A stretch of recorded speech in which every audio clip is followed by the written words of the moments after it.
Namaskar. Welcome you to Sporting Angels Educational Spectrum. This is the political science class for class 9th of Sporting Angels. I hope you have been enjoying our classes before.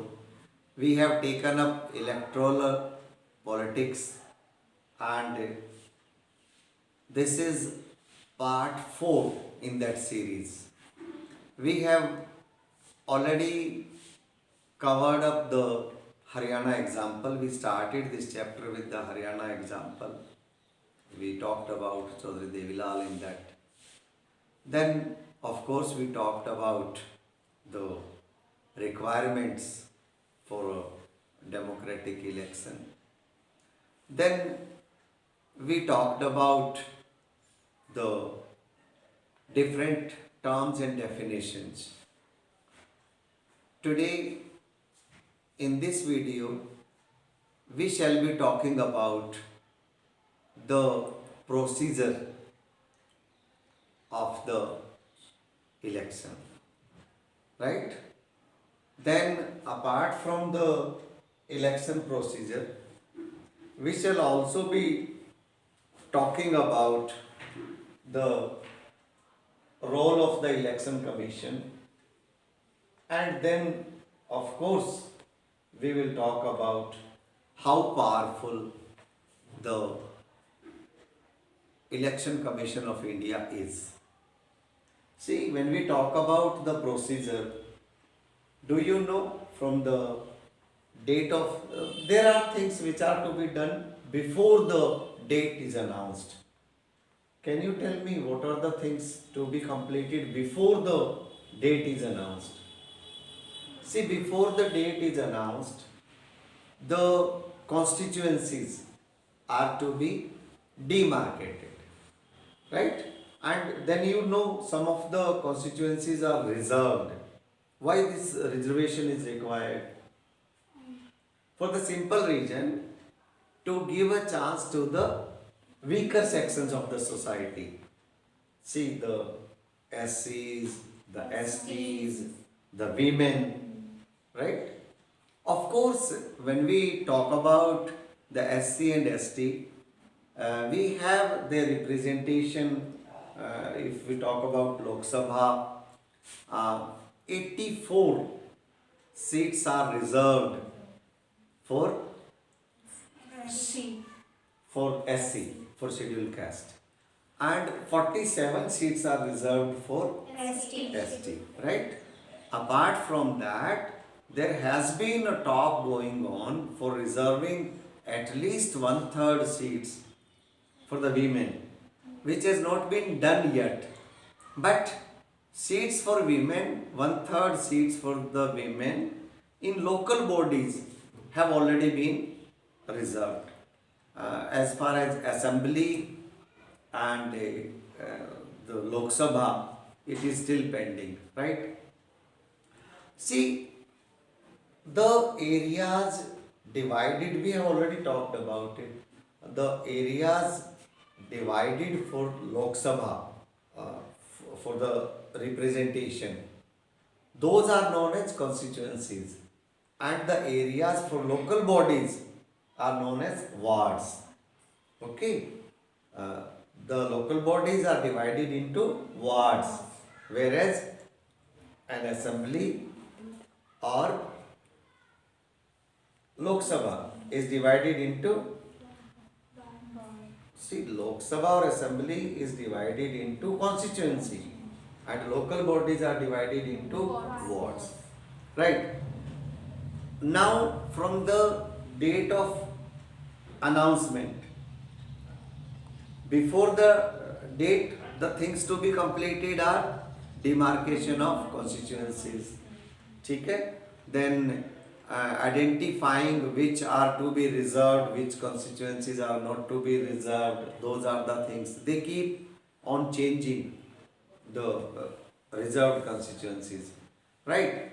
Then completing the electoral rolls. Do you know what electoral roll is? Okay, it is the list, it is the voters list. The voter list is also known as electoral roll, and electoral rolls are to be completed specially for two things.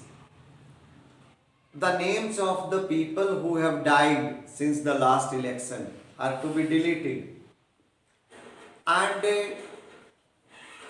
the names of all those who have left that constituency and settled somewhere else, their names are also to be deleted.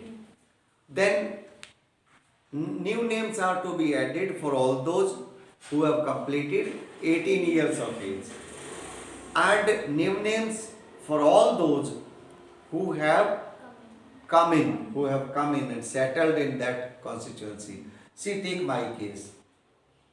My birthplace is Haryana. We reside in Agra. So it was our duty to get our name deleted in Haryana and added in the electoral roll of Agra Kent, right? So that has already been done. This is being done for everyone. See, presently you may be 14, 15. After 4 years, you will be completing 18. So your name will also be included in the voters list. So that all those things are to be done before the announcement of polling date, right? Then what are the things to be done after the announcement of polling date? The election commission announces the polling date. After the polling date, then the nomination of the candidates. The nomination of the candidates is done after the announcement of the date, and then of course scrutinizing. See, all those nominations are to be scrutinized. उनको check करना पड़ता है भाई वो ठीक है या नहीं है. In case they are not found to be correct, then they are to be cancelled, right? So after the announcement date, the nomination is filed by the candidates, then scrutinizing of the papers is done, and then the withdrawal. All those who have filled up the form, all those who have filled up the nomination form can withdraw in case they wish to, up to a particular date. If somebody wants to withdraw the nomination, right? And then of course, after this date, the final list of is published, right? Now all those who are still left in the fray, they will be contesting the election. So it is a final list now. So this is the next point. Then what after that? After that starts the campaign, the election campaign. The candidates go to the people, they put forward their case, why people should vote for them. Okay? And this way, parties and candidates go for election campaign. While they go for election campaign, there are things. They can go for canvassing, but while canvassing, they should not be misusing the religious places. Okay? The election propaganda cannot be done from the religious places. Then ministers and other powerful people should not be using government machinery. That is not acceptable. So after the election campaign, then comes the polling date. The voters go to the nearby booth and they cast their vote. Polling booth कहाँ बनाए जाते हैं? In the schools, preferably schools में या किसी दूसरी public building में. उस दिन हॉलीडे भी रखा जाता है. It's a public holiday on a polling day. right? Then after the polling, on the counting date, the votes are counted, right? And then what next? Declaration of the result. Then the winning candidate is announced, the result is declared. So this is the procedure of the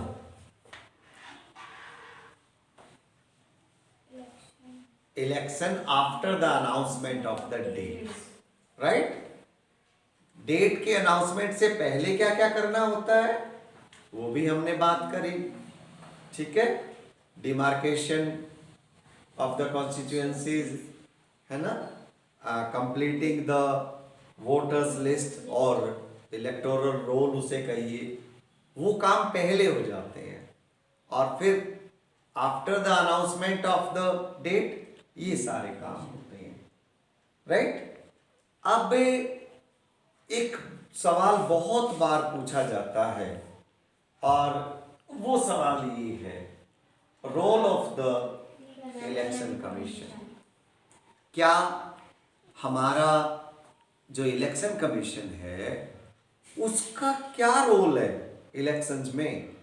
पहला काम जो election commission करता है वो है allotment of symbols, ठीक है? पार्टियों को सिंबल्स अलॉट करता है। क्या आपको पता है जो पार्टियां रजिस्टर्ड हैं वो दो तरह से इलेक्शन कमीशन उनको रिकग्नाइज करता है। नंबर एक नेशनल पार्टीज और दूसरा स्टेट पार्टीज। गुड। पता है आपको कितनी नेशनल पार्टीज हैं? In India as on today we have 7 national parties, right? There are 7 national parties and others are state parties. अच्छा, कंडीशन क्या है, कैसे पता चले? How does election commission ensure that ये नेशनल पार्टी हो गई और ये स्टेट पार्टी हो गई? देखिए, इन अ लोकसभा पोल, if a party secures 6% votes, 6% vote and 4 seats in Lok Sabha, a party must secure 6% votes in Lok Sabha election or 4 seats in Lok Sabha, right? Or 6% in at least 4 assembly, in at least 4 states, then only we call it a national party.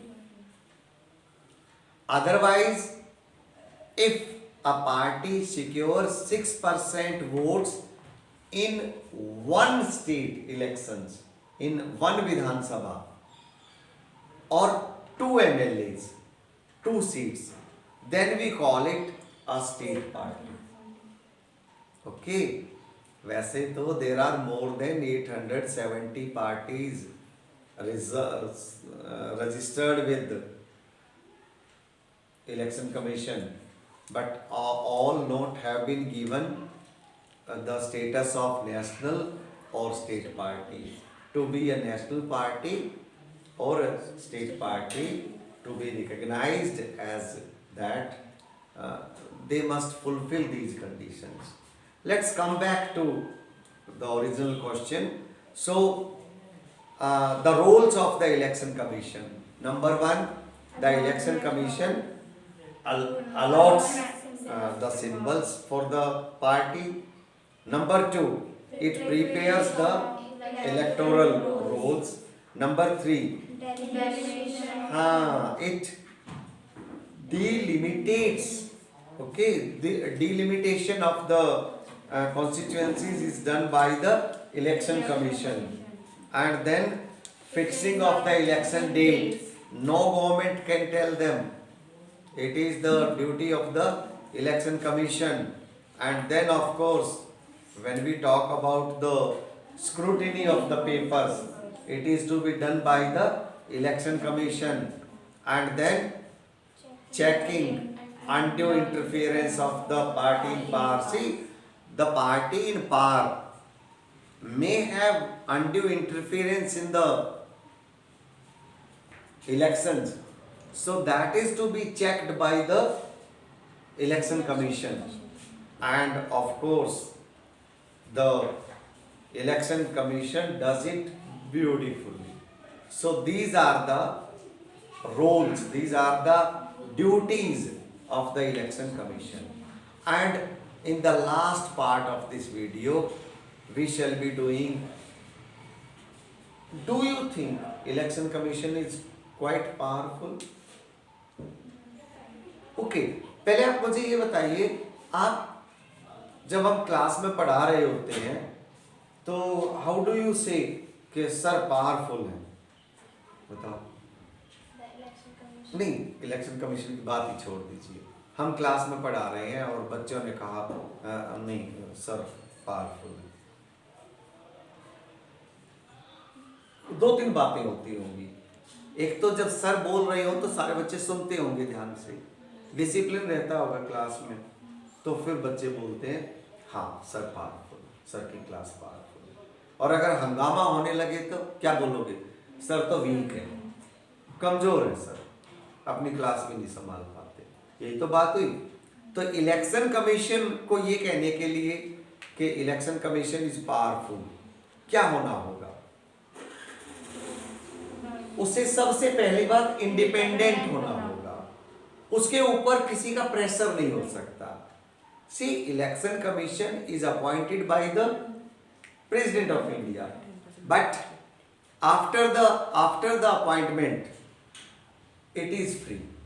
दूसरी बात, क्या election commission जो है वो अपने decision लेता है?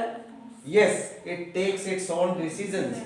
तो ये भी एक दूसरी बात हो गई जिससे हम ये कह सकते हैं कि इलेक्शन कमीशन बहुत पावरफुल है। मॉडल कोड ऑफ कंडक्ट है, उसे इंप्लीमेंट करता है इलेक्शन कमीशन ही। तो ये तीसरी बात हो गई जो इस बात को सिद्ध करती है कि इलेक्शन कमीशन पावरफुल है। चौथी बात, during the election commission can order the government to follow certain guidelines. सरकार को भी ऑर्डर कर सकता है। तो फिर से पता चला कि ये पावरफुल है। और लास्ट बात है कि जब इलेक्शन ड्यूटी लग जाती है तो सारे गवर्नमेंट एम्प्लॉइज इलेक्शन कमीशन के अंडर आ जाते हैं। पता है, सरकार कोई ऑर्डर नहीं दे सकती उनको। इससे पता चलता है कि इलेक्शन कमीशन बहुत पावरफुल है। मुझे लगा कि आपको सारी चीजें अच्छे से समझ में आई होंगी। बड़ा ध्यान से हमारी बात सुनने के लिए धन्यवाद। लेकिन हम जाते जाते कुछ की टर्म्स को आपके कैमरे के सामने पेश किए जा रहे हैं, उनको भी एक बार ध्यान से पढ़ लीजिएगा। I am going through important terms. Code of conduct. A set of norms and guidelines to be followed by political parties and contesting candidates during election time. Constituencies. Voters in a geographical area who elect a representative to the legislative bodies. Incumbent. The current holder of the political office. Usually, the choice for the voters in elections is between the incumbent party or candidate and those who oppose them. Level playing field. Condition in which all parties and candidates contesting in an election to appeal for votes and to carry out election campaign. Rigging. Fraud and malpractice indulged by a party or candidate to increase its votes. It includes stuffing ballot boxes by a few persons using the votes of others, recording multiple votes by a same person, and bribing or coercing polling offices to favor candidate. Turnout. The percentage of eligible voters who cast their votes in an election.